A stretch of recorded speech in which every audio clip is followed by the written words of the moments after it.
Ansel Easton Adams was an American photographer and environmentalist. His black-and-white landscape photographs of the American West, especially Yosemite National Park, have been widely reproduced on calendars, posters, and in books. With Frederick Archer, Adams developed the zone system as a way to determine proper exposure and adjust the contrast of the final print. The resulting clarity and depth characterized his photographs. Adams primarily used large-format cameras because their high resolution helped ensure sharpness in his images. Adams founded the photography group F/64 along with fellow photographers Willard Van Dyke and Edward Weston. Early life, childhood. Adams was born in the Western Addition of San Francisco, California, to distinctly upper-class parents Charles Hitchcock Adams and Olive Bray Adams. He was an only child and was named after his uncle Ansel Easton. His mother's family came from Baltimore and his maternal grandfather had a successful freight-hauling business, but squandered his wealth in failed mining and real estate ventures in Nevada. The Adams family came from New England, having migrated from the north of Ireland in the early 18th century. His paternal grandfather founded and built a prosperous lumber business, which his father later ran, though his father's natural talents lay more with sciences than with business. Later in life, Adams would condemn that very same industry for cutting down many of the great redwood forests. In 1903, his family moved 2 miles west to a new home near the Seacliff neighborhood, just south of the Presidio Army Base. The home had a splendid view of the Golden Gate and the Marin Headlands. San Francisco was devastated by the April 18, 1906 San Francisco earthquake. Uninjured in the initial shaking, the 4-year-old Ansel Adams was tossed face-first into a garden wall during an aftershock 3 hours later, breaking and scarring his nose. Among his earliest memories was watching the smoke from the ensuing fire that destroyed much of the city a few miles to the east. Although a doctor recommended that his nose be reset once he reached maturity, Adams's nose remained crooked for his entire life. Adams was a hyperactive child and prone to frequent sickness and hypochondria. He had few friends, but his family home and surroundings on the heights facing the Golden Gate provided ample childhood activities. Although he had no patience for games or sports, the curious child took to nature at an early age, collecting bugs and exploring Lobos Creek all the way to Baker Beach and the sea cliffs leading to Land's End, San Francisco's wildest and rockiest coast, a place strewn with shipwrecks and rife with landslides. His father bought a 3-inch telescope and they enthusiastically shared the hobby of amateur astronomy, visiting the Lick Observatory on Mount Hamilton together. His father went on to serve as the paid secretary-treasurer of the Astronomical Society of the Pacific from 1925 to 1950. After the death of Ansel's grandfather and the aftermath of the Panic of 1907, his father's business suffered great financial losses. Some of the induced near poverty was because Ansel unregistered trademark S uncle Ansel Easton and Cedric Wright unregistered trademark S father, George Wright, had secretly sold their shares of the company to the Hawaiian Sugar Trust for a large amount of money, unknowingly providing the controlling interest by 1912, the family's standard of living had dropped sharply. After young Ansel was dismissed from several private schools for his restlessness and inattentiveness, his father decided to pull him out of school in 1915, at the age of 12. Adams was then educated by private tutors, his Aunt Mary, and by his father. His Aunt Mary was a follower of Robert G. Ingersoll, a 19th-century agnostic, abolitionist and women's suffrage advocate. As a result of his aunt's influence, Ingersoll's teachings were important to Ansel's upbringing. During the Panama Pacific International Exposition in 1915, his father insisted that, as part of his education, Adams spend part of each day studying the exhibits. After a while, Adams resumed and then completed his formal education by attending the Mrs. Kate M. Wilkins private school, until he graduated from 8th grade on June 8, 1917.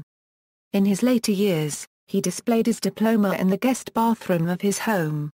His father raised him to follow the ideas of Ralph Waldo Emerson, to live a modest, moral life guided by a social responsibility to man and to nature. Adams had a warm, loving and supportive relationship with his father, but had a distant relationship with his mother, who did not approve of his interest in photography. The day after the death of his mother in 1950, Ansel had a dispute with the undertaker when choosing which casket his mother would be buried in. Ansel chose the cheapest in the room, a $260 casket that seemed the least he could purchase without doing the job himself. When the undertaker remarked, "Have you no respect for the dead?" he replied, "One more crack like that and I will take Mama elsewhere." Youth. Adams became interested in piano at age 12. Music became the main focus of his later youth. His father sent him to piano teacher Marie Butler, who focused on perfectionism and accuracy. After 4 years of studying under her guidance, Adams moved on to other teachers, one being composer Henry Cowell. For the next 12 years, the piano was Adams' primary occupation and, by 1920, his intended profession. Although he ultimately gave up music for photography, the piano brought substance, discipline, and structure to his frustrating and erratic youth. Moreover, the careful training and exacting craft required of a musician profoundly informed his visual artistry, as well as his influential writings and teachings on photography. Adams first visited Yosemite National Park in 1916 with his family. He wrote of his first view of the valley, "The splendor of Yosemite burst upon us and it was glorious. One wonder after another descended upon us. There was light everywhere. A new era began for me." His father gave him his first camera, a Kodak Brownie box camera, during that stay, and he took his first photographs with his usual hyperactive enthusiasm. He returned to Yosemite on his own the following year with better cameras and a tripod. In the winter, he learned basic darkroom technique working part-time for a San Francisco photo finisher. Adams avidly read photography magazines, attended camera club meetings, and went to photography and art exhibits. With retired geologist and amateur ornithologist Francis Holman, whom he called Uncle Frank, he explored the High Sierra, in summer and winter, developing the stamina and skill needed to photograph at high elevation and under difficult weather conditions. While in Yosemite, he had frequent contact with the Best family, owners of Best's studio, who allowed him to practice on their old square piano. In 1928, Ansel Adams married Virginia Best in Best's studio in Yosemite Valley. Virginia inherited the studio from her artist father on his death in 1935, and the Adams continued to operate the studio until 1971. The studio, now known as the Ansel Adams Gallery, remains in the hands of the Adams family. At age 17, Adams joined the Sierra Club, a group dedicated to protecting the wild places of the earth, and was hired as the summer caretaker of the Sierra Club Visitor Center in Yosemite Valley, the LeConte Memorial Lodge from 1920 to 1924. He remained a member throughout his lifetime and served as a director, as did his wife. He was first elected to the Sierra Club's board of directors in 1934, and served on the board for 37 years, until 1971.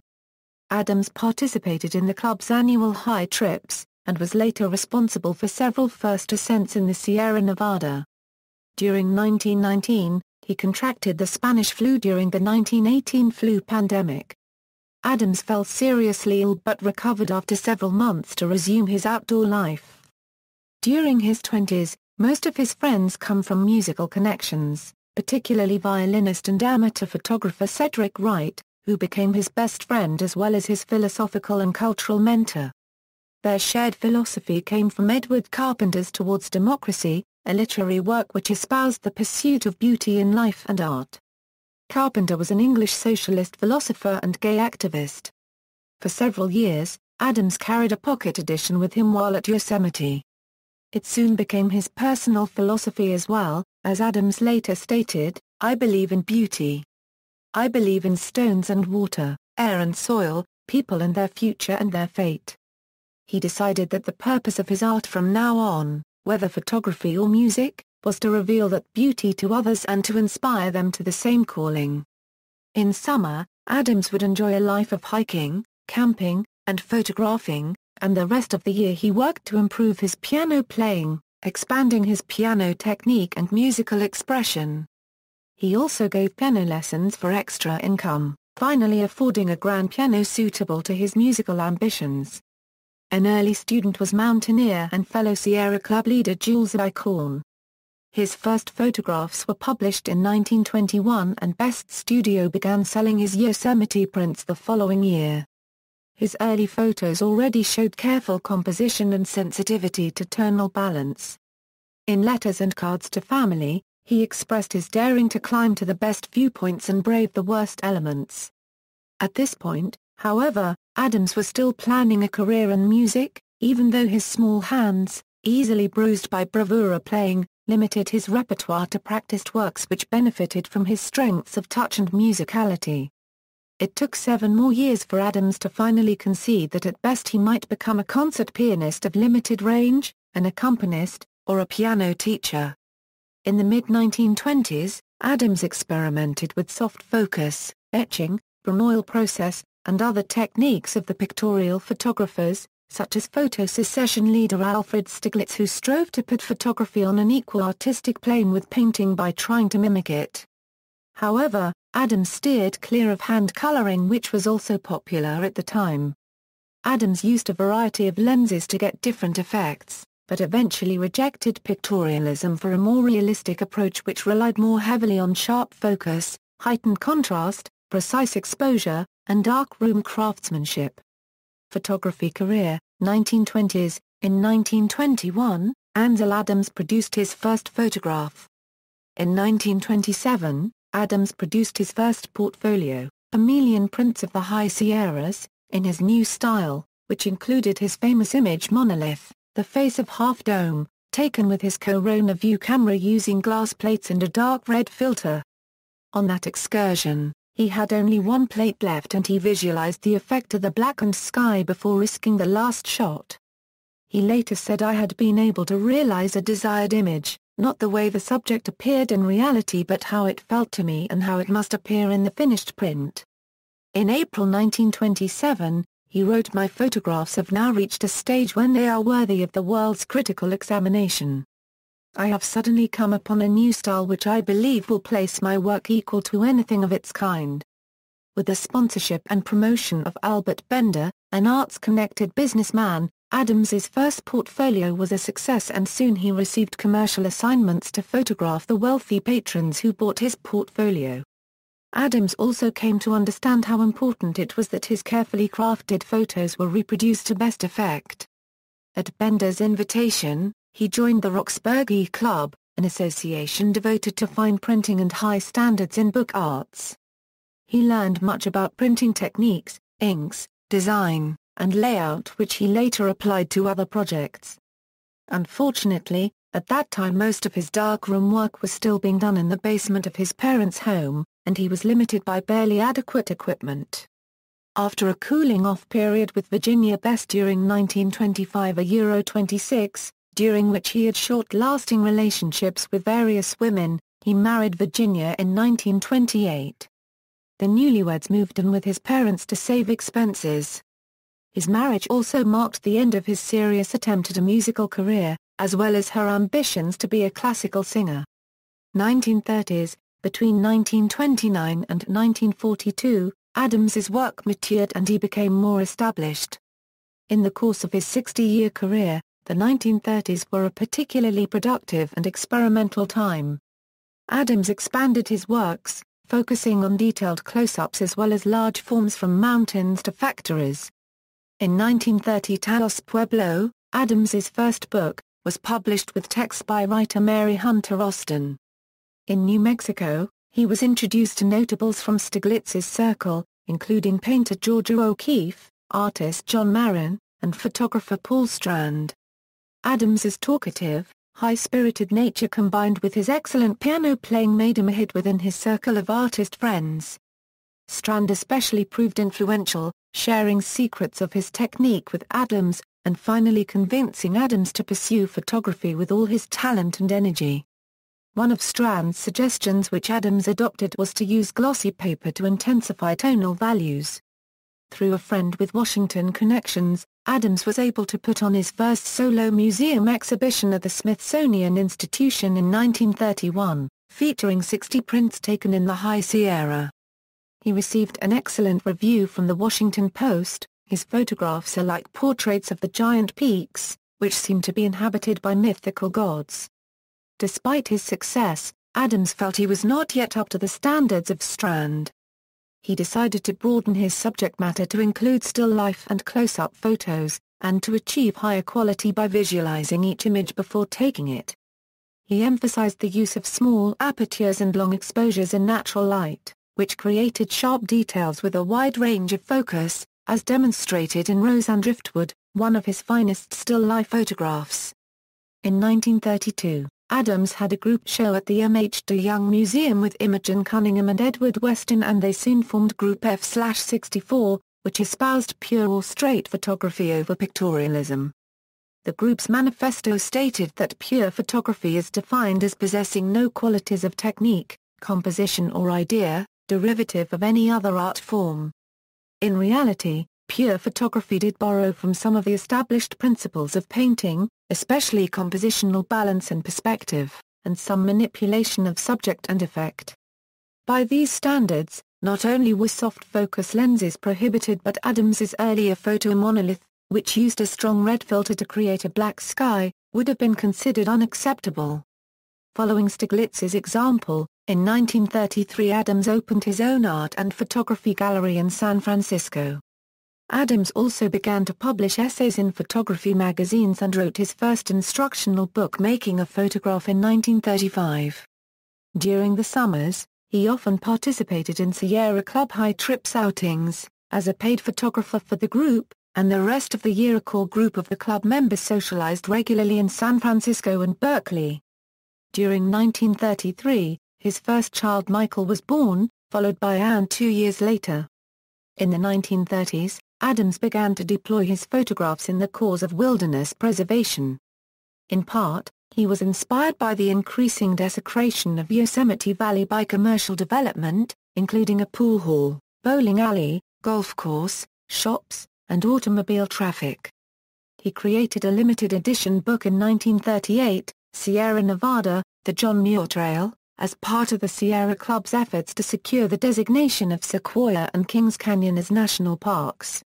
This book and his testimony before Congress played a vital role in the success of the effort, and Congress designated the area as a national park in 1940. Yosemite Valley, to me, is always a sunrise, a glitter of green and golden wonder in a vast edifice of stone and space. I know of no sculpture, painting or music that exceeds the compelling spiritual command of the soaring shape of granite cliff and dome, of patina of light on rock and forest, and of the thunder and whispering of the falling, flowing waters. At first the colossal aspect may dominate. Then we perceive and respond to the delicate and persuasive complex of nature. Ansel Adams, The Portfolios of Ansel Adams. In 1935, Adams created many new photos of the Sierra, and one of his most famous photographs, Clearing Winter Storm, captured the entire valley just as a winter storm relented, leaving a fresh coat of snow.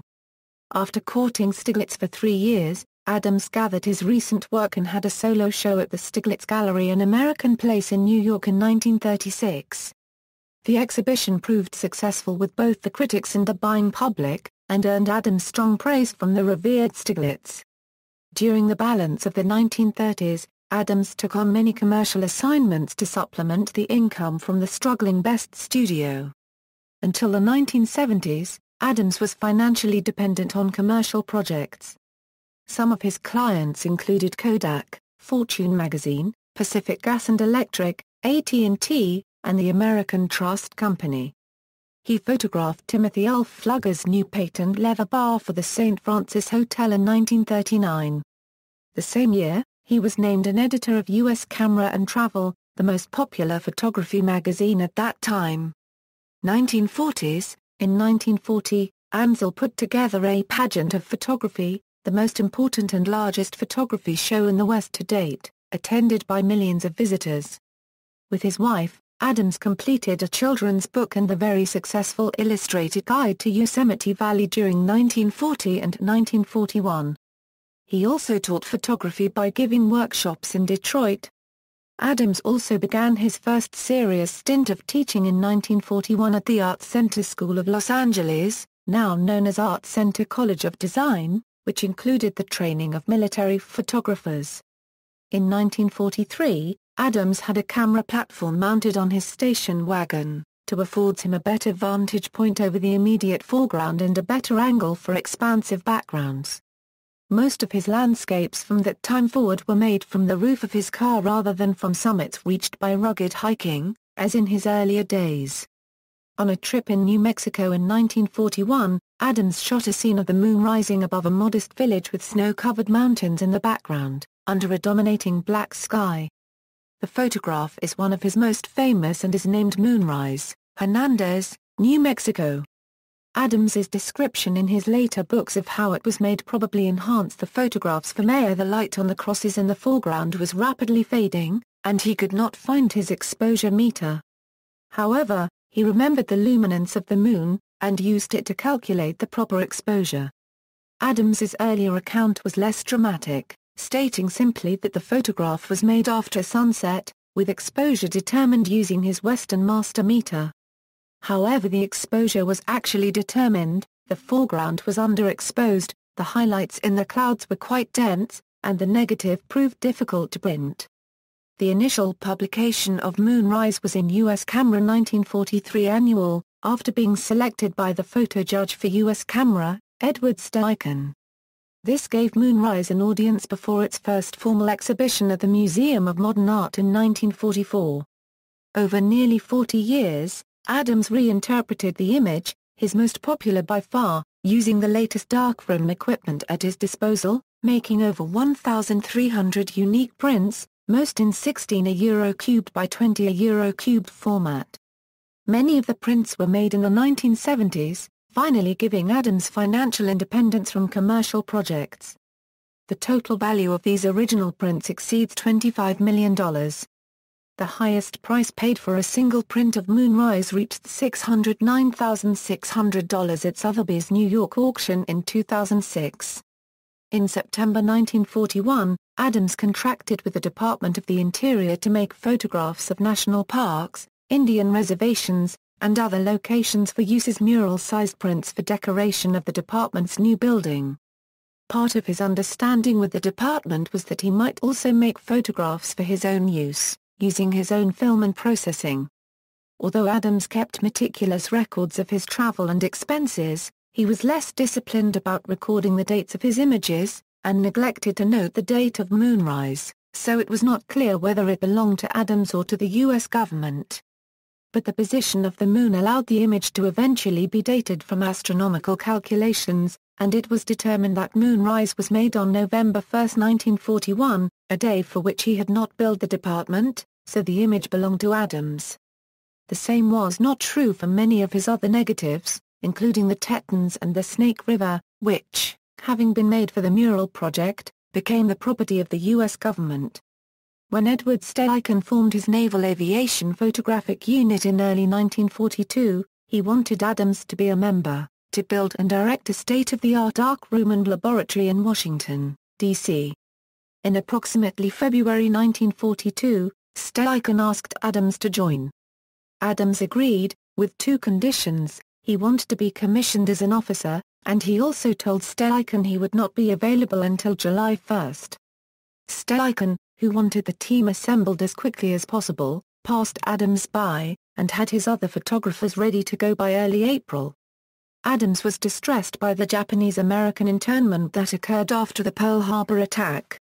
He requested permission to visit the Manzanar War Relocation Center in the Owens Valley, at the foot of Mount Williamson.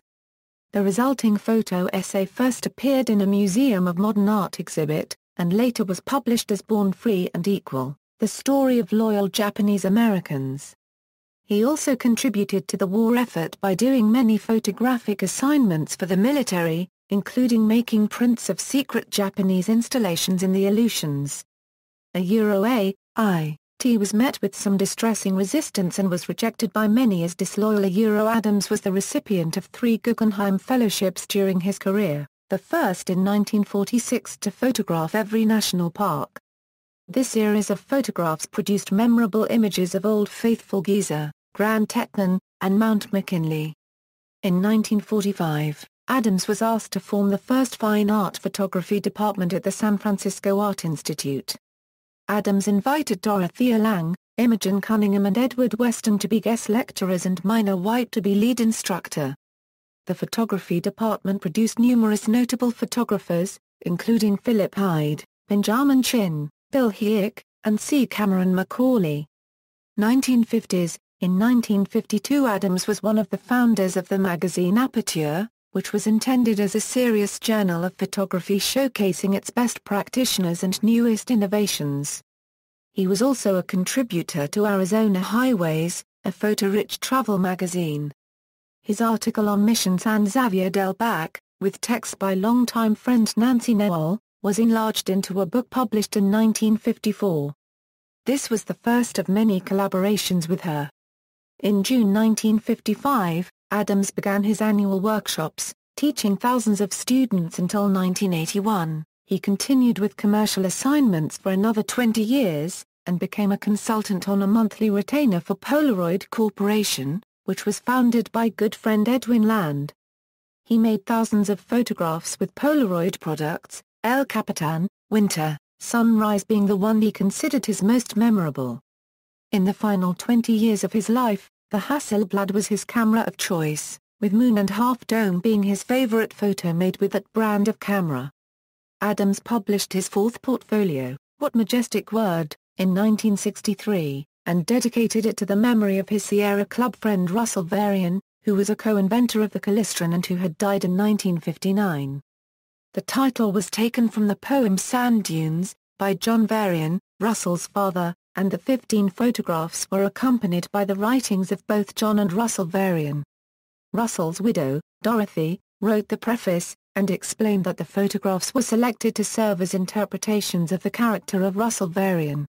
Later career. In the 1960s, a few mainstream art galleries which originally would have considered photos unworthy of exhibit alongside fine paintings decided to show Adams's images, particularly the former Kenmore Gallery in Philadelphia. In March 1963, Ansel Adams and Nancy Noel accepted a commission from Clark Kerr, the president of the University of California, to produce a series of photographs of the university's campuses to commemorate its centennial celebration.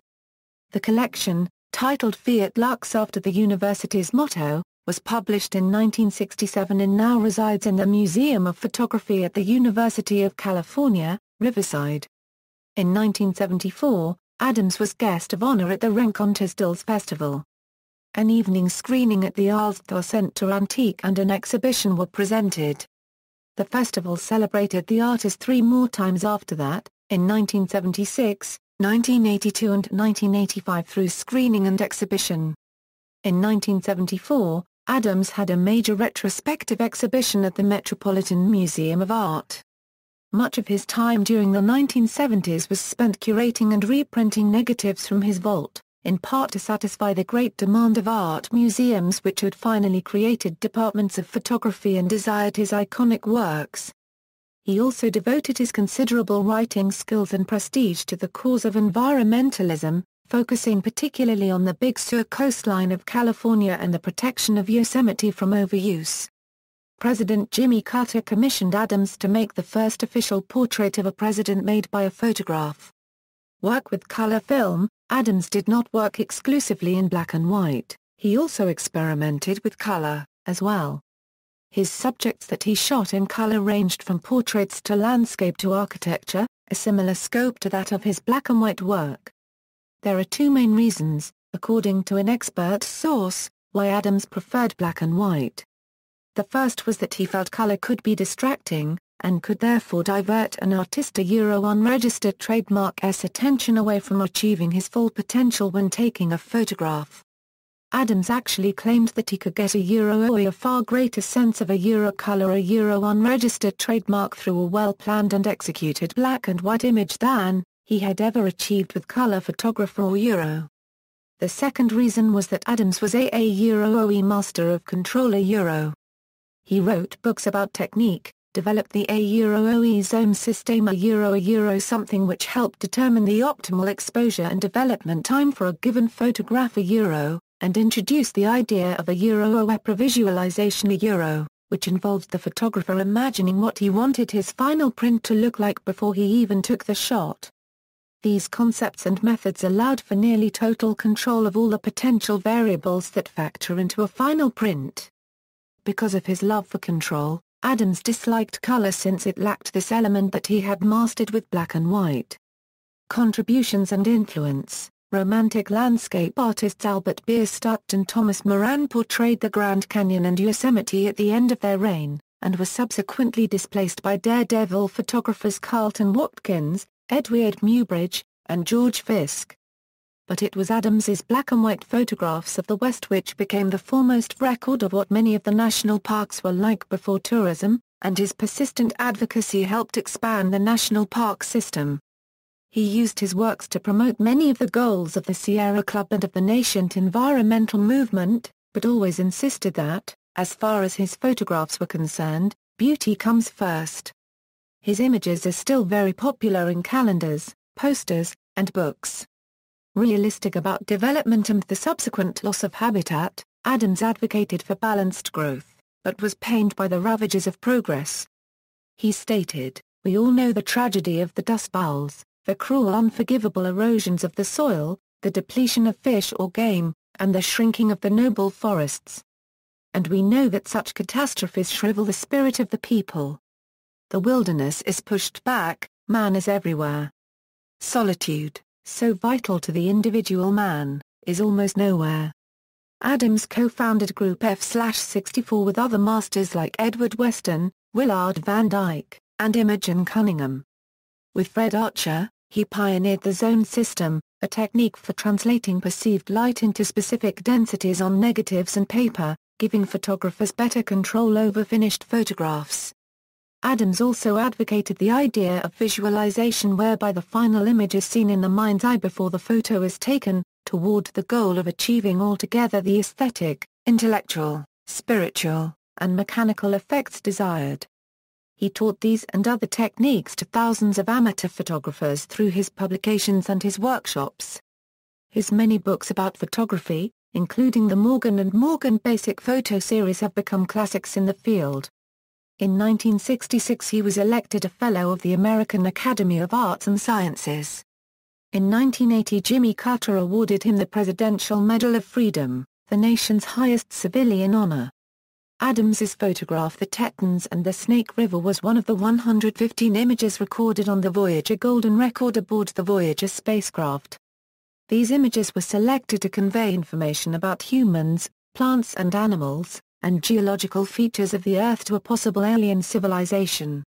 His legacy includes helping to elevate photography to an art comparable with painting and music, and equally capable of expressing emotion and beauty. He told his students, "It is easy to take a photograph, but it is harder to make a masterpiece in photography than in any other art medium."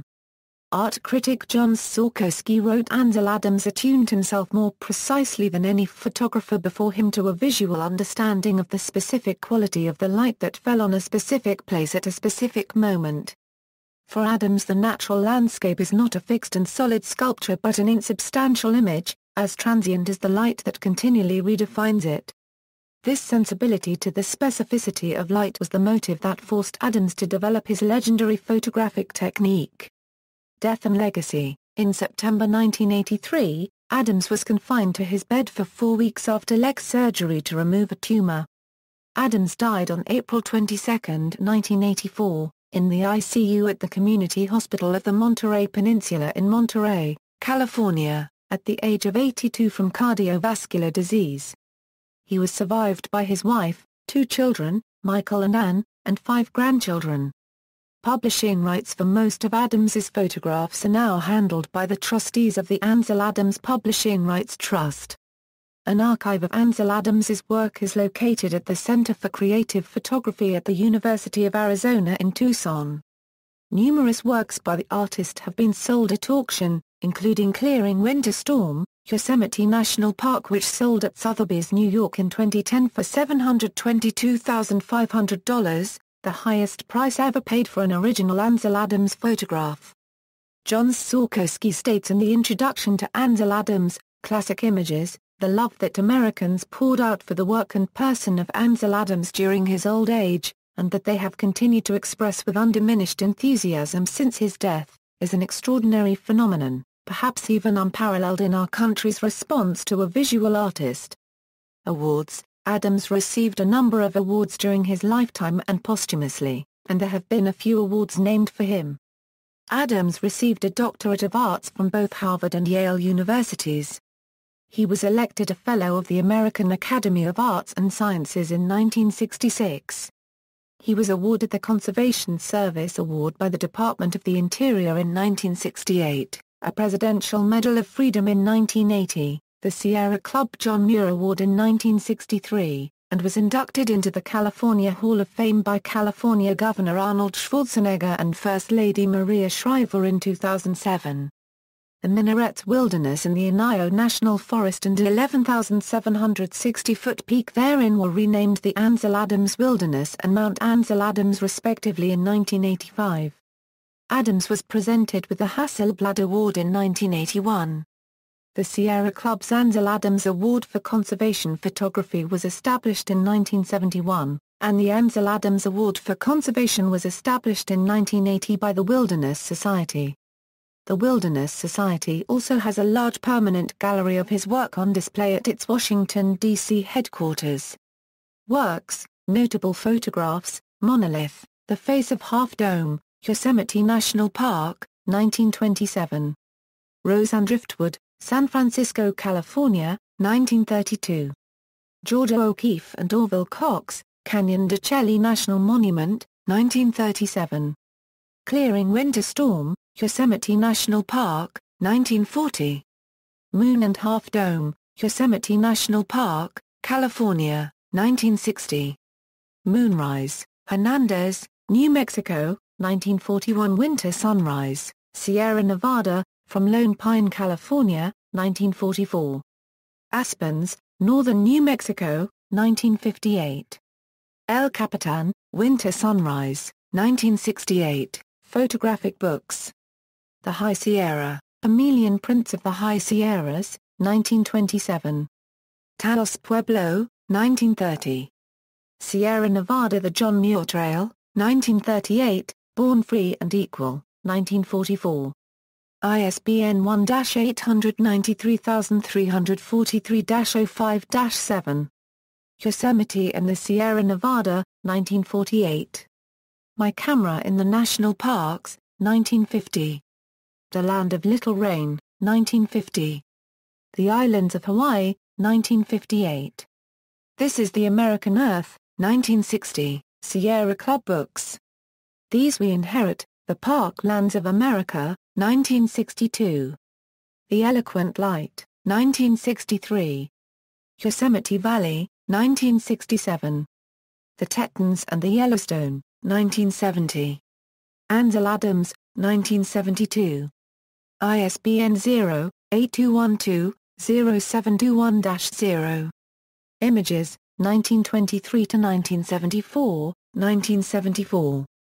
ISBN 0-8212-0600-1. Polaroid Land Photography, 1978.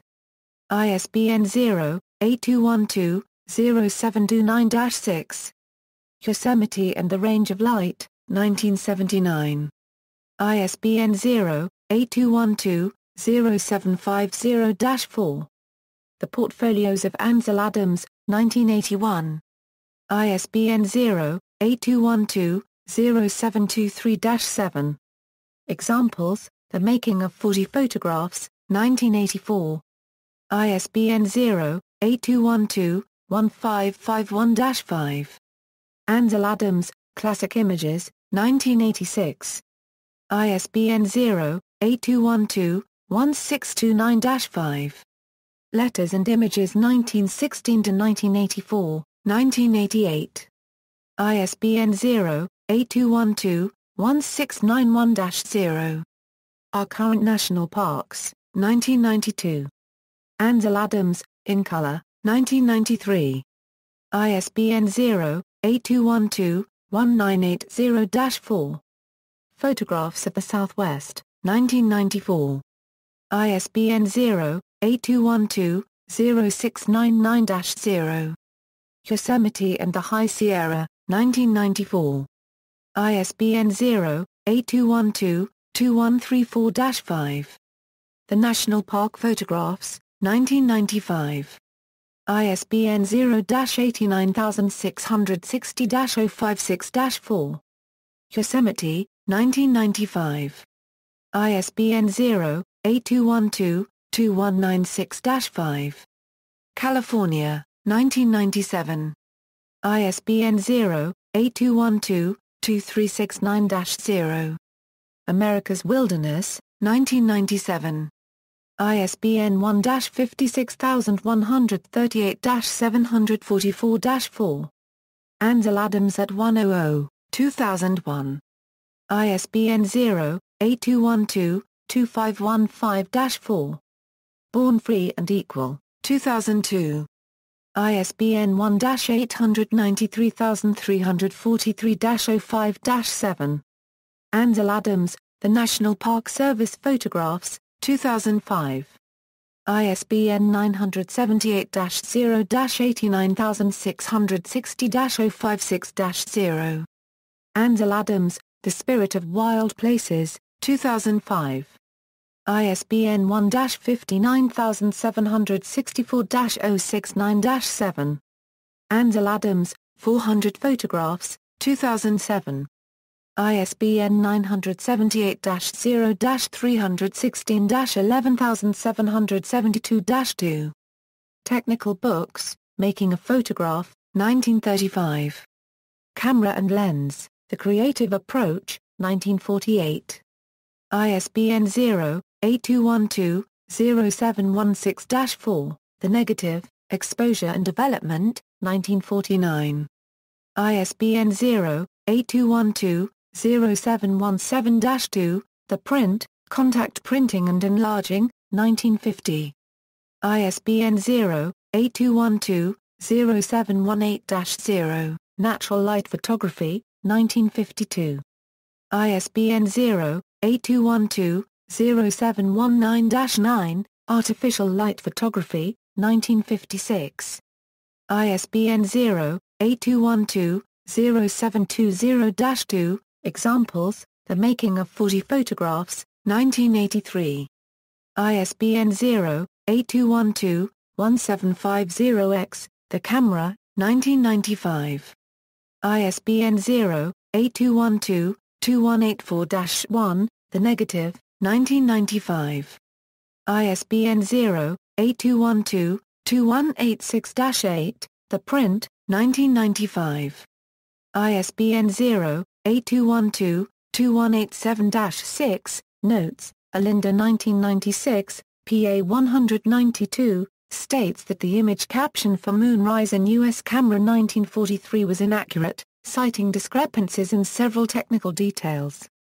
Although verbal agreement was given on September 30, 1941, the contract was actually approved on November 3 and backdated to October 14.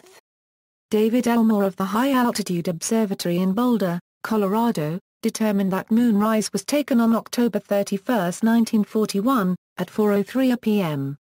Dennis Diasyko of Sky and Telescope magazine noticed that the Moon's position at the time Elmore had determined did not match the Moon's position in the image, and after an independent analysis, determined the time to be 4:49 and 20 seconds p.m. on November 1, 1941.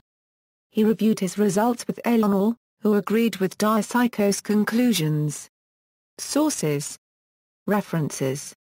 External links. Works by or about Ansel Adams in libraries, Ansel and Virginia Adams Letters from Imogen Cunningham, 1966 from the Smithsonian's Archives of American Art, History of Ansel Adams. Ansel Adams. PBS documentary, Ansel Adams. Rick Burns feature documentary Ansel Adams, a documentary film. Official family-owned website of Ansel Adams. Ansel Adams Museum graphics. Official site of Ansel Adams. Ansel Adams Gallery. Ansel Adams Memorial Grove, a restoration and preservation project of Ansel Adams in San Francisco. American Memorial Ansel Adams suffering under a great injustice. Ansel Adams's photographs of Japanese-American internment at Manzana from the American Memory Collection of the Library of Congress. Picturing the century Ansel Adams selection of photos at the National Archives. Records of the National Park Service Ansel Adams photographs 226 high-resolution photographs from National Archives Still Picture Branch. All Ansel Adams images online. Center for Creative Photography CCP at the University of Arizona has released a digital catalog of all Adams's images. Exhibition catalog of Ansel Adams photographs at the Metropolitan Museum of Art, the Ansel Adams Gallery at the Wilderness Society.